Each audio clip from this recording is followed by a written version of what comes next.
மக்களே, நான் உங்கள் ஆர்ஜே ரோஸ். இன்னைக்கு எலெக்ஷன் டே. ஸோ உங்களோட ஓட்டை மறக்காம போய் போடுங்க.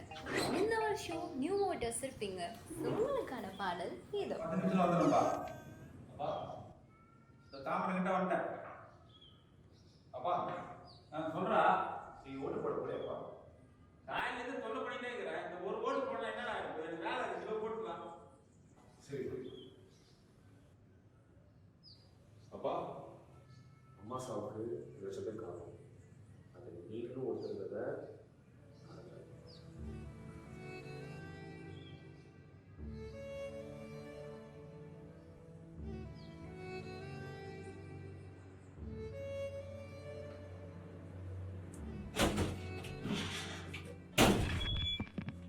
வார்டு எண் 11 வாக்குப்பதிவு இன்று மாலை வரை நடைபெறும். மக்கள் அனைவரும் உங்கள் வாக்குகளை தவறாமல் பதிவு செய்யுமாறு கேட்டுக்கொள்கிறோம்.